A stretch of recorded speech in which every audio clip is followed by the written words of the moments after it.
TVN 청취자 여러분, 안녕하십니까? 하나님의 말씀으로 사랑과 행복을 전하는 기도력 방송입니다. 11월 23일 일요일 최초의 도르가. 욥바에 다비다라 하는 여제자가 있으니 그 이름을 번역하면 도르가라. 선행과 구제하는 일이 심히 많더니. 사도행전 9장 36절. 찬미가 174장 그 이름 비길 때가 어디 있나 찬미를 들으신 후에 말씀을 나누겠습니다.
세상 모든 것이 없어져도 그 이름 오늘 더욱 빛나리. 내일도 영원토록 증거되며 찬란한 빛을 더욱 발하리. 주 예수 이름 내가 생각할 때 내 마음 넘치네. 우리의 소망 구원 되신 예수 그 이름 비길 때 어디 있나.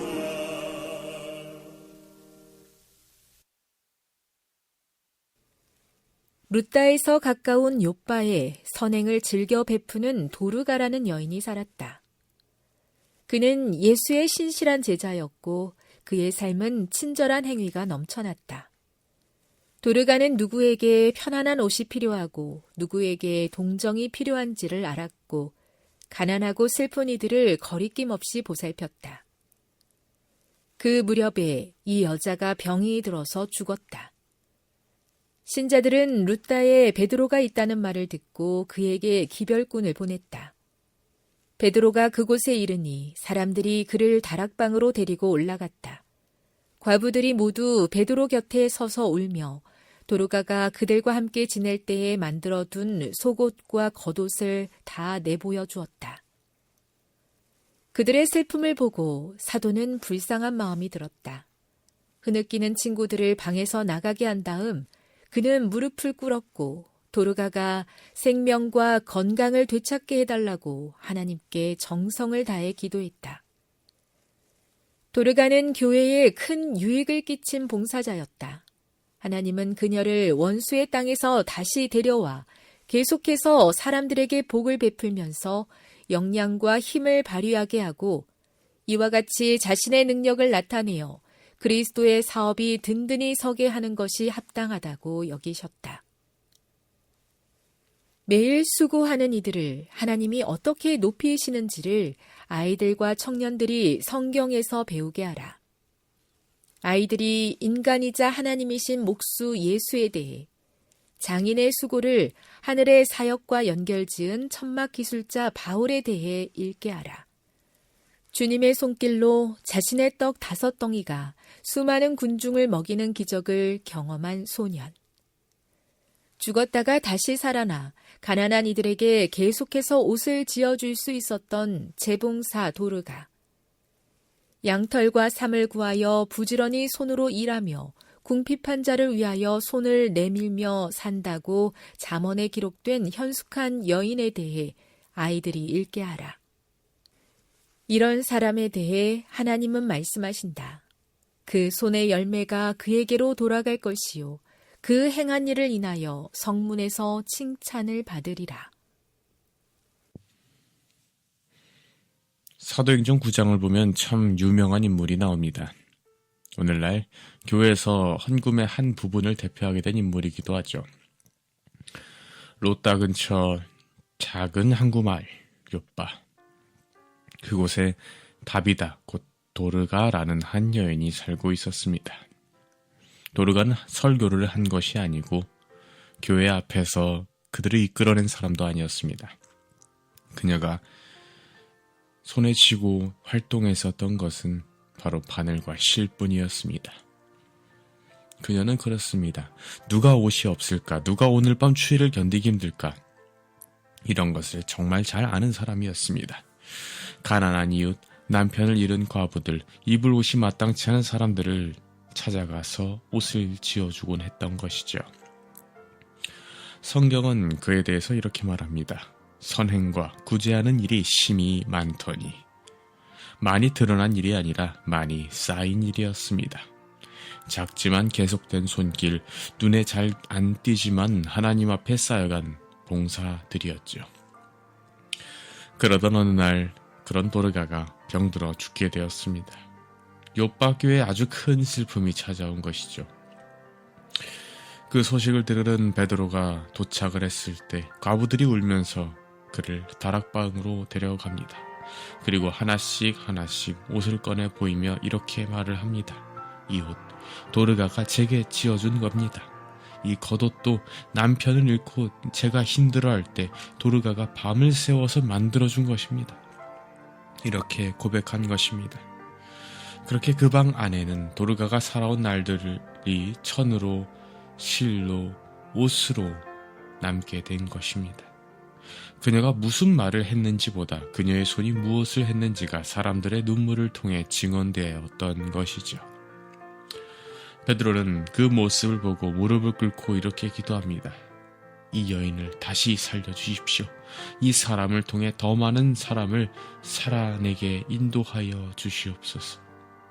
하나님은 바로 그 기도를 들으셨습니다. 놀랍게도 도르가는 다시 살아났고 그 마을과 교회는 하나님이 어떤 사람을 기쁘게 사용하는지를 눈으로 보게 되었죠. 우리는 때때로 이런 생각을 하곤 하는 것 같습니다. 나는 말도 못하고 앞에 나가는 것도 참 부끄러운 사람인데 도대체 이 교회에서 무슨 도움이 될까? 그런데 도르가는 바로 그런 질문에 대한 하나님의 대답이 되어준 사람이었습니다. 괜찮다. 너는 내 손에 있는 것으로 섬기면 된다.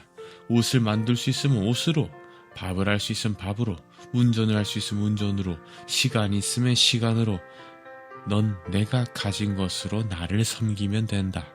라는 말씀을 해주시고 계신 것이죠. 하나님께서 아이들과 청년들에게 꼭 보여주고 싶어 하시는 인물들이 있죠. 몫으로 친히 직접 일하셨던 예수님, 천막을 만들며 복음을 전했던 바울, 떡 5개를 주님께 드렸던 작은 소년, 바늘과 실로 복음을 전한 도르가, 그리고 잠언에 나오는 부지런히 손으로 일하면서 가난한 자에게 손을 내밀었던 현숙한 여인들 등 많은 사람들이 있죠. 이 사람들의 공통점은 단 하나입니다. 대단한 직업이 아니라 그 모든 일을 하나님께 드렸던 어떤 손이 있었다라는 것입니다. 오늘 우리에게도 하나님은 이렇게 되묻습니다. 너의 손은 어디에 쓰이고 있니? 오늘 내 손으로 누구의 어려움을 덜어줄 수 있겠니? 누구의 마음을 조금이나마 덜 외롭지 않게 할 수 있겠니? 우리는 도르가처럼 죽었다 다시 살아나는 경험을 못할 수도 있습니다. 하지만 오늘 도르가처럼 겸손하게 할 수 있는 자리에서 조용히 봉사하는 사람으로는 누구나 살아갈 수 있습니다. 집에서든 교회에서든 직장에서든 학교에서든 그 어디서든 나의 작은 손길이 누군가에겐 하나님의 위로가 될 수 있다라는 그 믿음을 품고 하루를 시작할 수 있는 것이죠. 하나님은 이런 사람에 대하여 말씀하십니다. 그 손의 열매가 그에게로 돌아갈 것이요 그 행한 일을 인하여 성문에서 칭찬을 받으리라. 오늘 저와 여러분이 각자의 자리에서 두 번째, 세 번째 도르가로 살아가길 간절히 소망하며 말씀 마치겠습니다. 함께 기도하시겠습니다. 하나님 아버지, 도르가의 이야기를 통해 우리의 손길을 어떻게 써야 할지를 다시금 생각할 수 있도록 인도해 주심에 감사드립니다. 우리가 우리의 자리에서 두 번째, 세 번째 도르가의 모습을 보여줌으로 하나님의 말씀의 복음의 그 사랑을 친히 나타낼 수 있도록 인도하여 주시옵소서. 예수님의 이름으로 기도합니다. 아멘.